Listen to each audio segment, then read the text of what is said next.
woods there. There's a nest. Yeah, That's no weed. That's a robin nest. I saw a robin in it.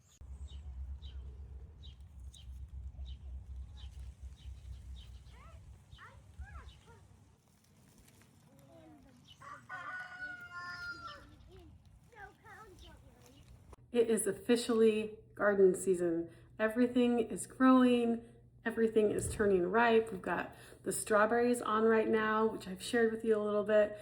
I've got the raspberries coming on right now and the blackberries coming on right now, and the blackberries are my all-time favorite. So we're gonna make something yummy with those today. I'm also going to walk you through one of my favorite marinades. It is a cilantro lime marinade with some jalapeno for a little bit of kick, and we're gonna put that on some pork chops. One thing that I have not figured out how to grow really well is cilantro. I always have it go to seed and then it's coriander, but it's not cilantro.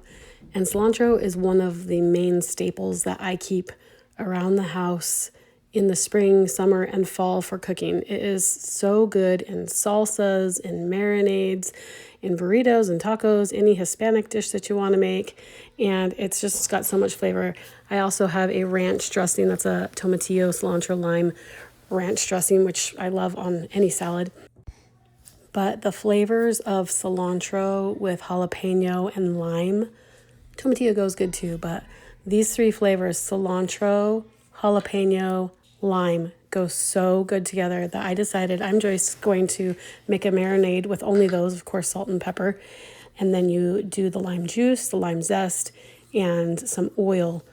Oil always helps in a marinade, especially if you're doing a dry meat like chicken breast. Today I'm doing the pork chops, which are a little bit dry.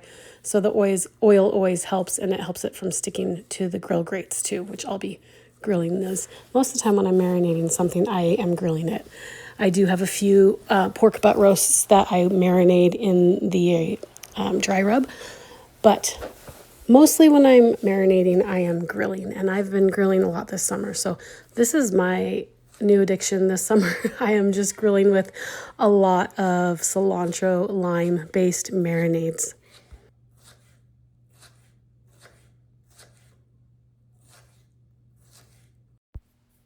One of the tools that helps me in my kitchen a ton is a fillet knife. I know it's funny, it's a fish fillet knife.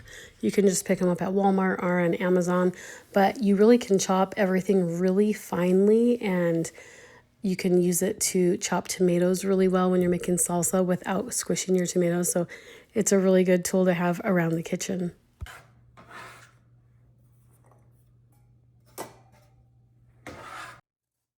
Another one of my favorite tools is this zester.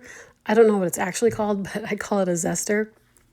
And there's so much flavor in the zest. You definitely don't want to throw that away. But you do need to zest your limes, lemons, oranges, whatever you're zesting. Zest them before you juice them, because otherwise it'll be too late. It's too hard to zest something that's already been juiced.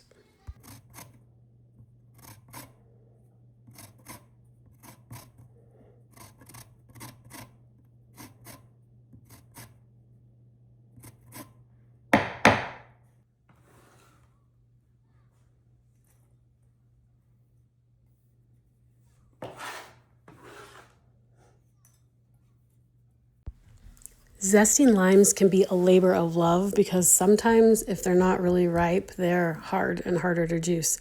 So when you're picking limes, try to pick limes that are soft. They're softer to the touch, not wilted, but soft. Those ones will be a lot easier to juice. Another thing you can do is roll them with your palm, putting pressure on them as you roll them on a countertop to help break up the fibers inside and make juicing them a lot faster and easier.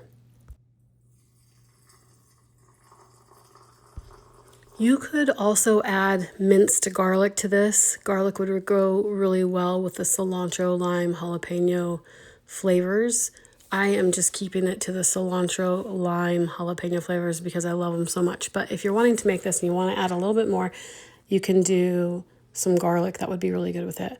Of course, I'm adding salt and pepper because this is a marinade seasoning for meat. I will also probably add a little bit more salt or pepper while it's on the grill, but I accidentally bought the fine pepper instead of the coarse ground pepper. I really like coarse ground pepper a lot better. Adds more texture to your marinades and to your meats. But I feel like now that I bought it, I need to use it, not let it go to waste, so I'm using it up. And I've got these thick cut bone-in pork chops.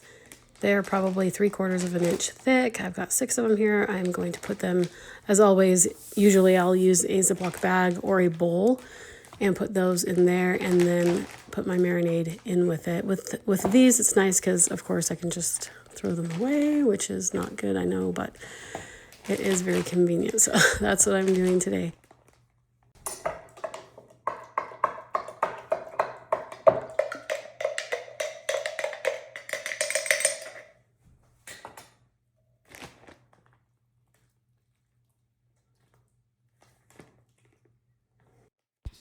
Of course, after I get this all into a Ziploc bag, I will go ahead and squish it a whole bunch with my hands just to try to evenly distribute that marinade onto all the different pork chops that are in my bag. And that just helps to evenly distribute the marinade onto all the different pieces of pork that are in here.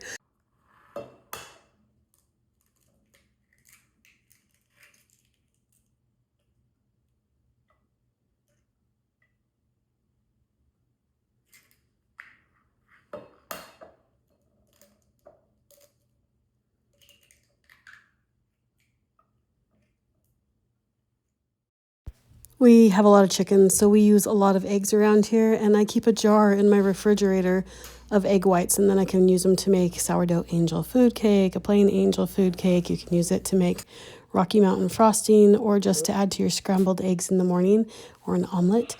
But today I am going to use these egg yolks to make a cream filling for a fresh blackberry pie. So usually I would, in my fresh strawberry pie recipe, I use yogurt and cream cheese to make that, but I don't have any yogurt today. I do have the cream cheese. So I'm making a vanilla custard, and then I will, while that's hot, put my cream cheese into it, whisk it in really good so that it sets nice and firm in my pie shell.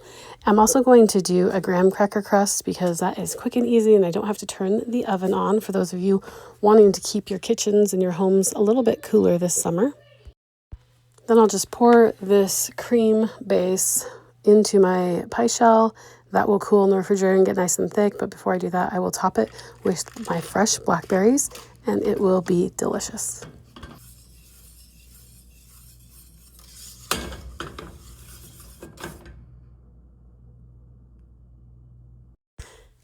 This graham cracker crust is super simple. I'm using regular store-bought graham crackers. You can make homemade if you want. That is awesome. But this is super fast and easy. I'm just using 1 sleeve of graham crackers, 1 cube of butter melted, and 1/4 cup of sugar. And you just crush those as good as you can. I always end up having a few chunks in there. Sometimes I'll take them out if they're too big, or I'll try to crush them with the fork. I'm going to stir the sugar and the melted butter into these graham cracker crumbs with a fork. I just find that's a really good tool for mixing them inside the pie plate, and then you don't have to dirty another bowl. You could really do this berry pie, cream berry pie, fresh berry pie, with any berry. So raspberries, strawberries, blackberries, whatever you have on hand, anything that's fresh, works great for on top. But we're super excited to have blackberries right now.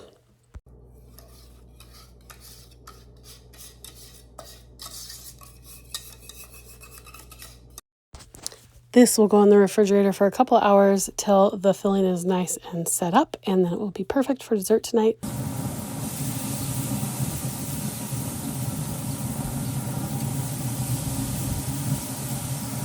I will link these recipes in the description below. If you haven't subscribed yet, please do, and we'll see you next time.